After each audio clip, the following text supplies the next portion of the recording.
శ్రీకృష్ణ జన్మాష్టమి కథ. ఒక అందమైన సాయంత్రం చిన్న ఆరవ్ తన అమ్మమ్మ కమలమ్మ పక్కన కూర్చుని ఉన్నాడు.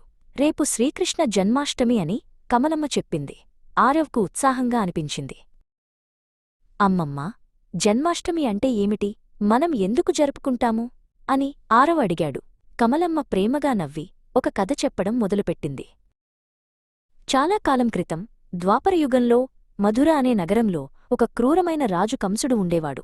అతను తన చెల్లెలు దేవకిని, ఆమె భర్త వసుదేవుడిని జైలులో బంధించాడు అని కమలమ్మ చెప్పింది.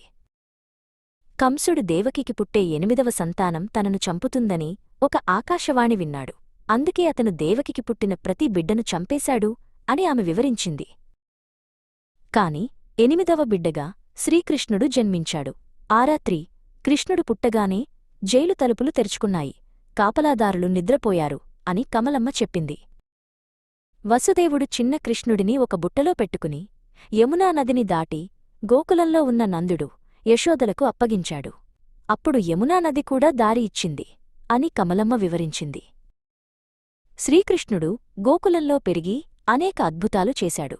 అతను చిన్నప్పుడే పూతన, బకాసురుడు వంటి రాక్షసులను సంహరించాడు, ప్రజలను రక్షించాడు అని ఆమె కొనసాగించింది.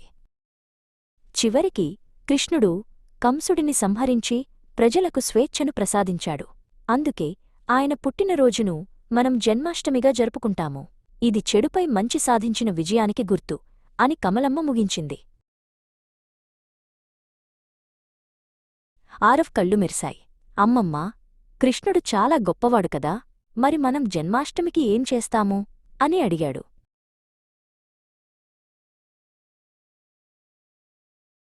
మనం ఉపవాసముంటాము, దేవాలయాలను అలంకరిస్తాము, కృష్ణుడి విగ్రహాలకు అభిషేకం చేస్తాము, ఊయల ఊపుతాము. రాత్రికి కృష్ణుడికి ఇష్టమైన వెన్న, పాలు, మిఠాయిలు నైవేద్యంగా పెడతాము అని కమలమ్మ వివరించింది. ఇది ప్రేమ, భక్తి మరియు ఆనందాన్ని పంచుకునే రోజు.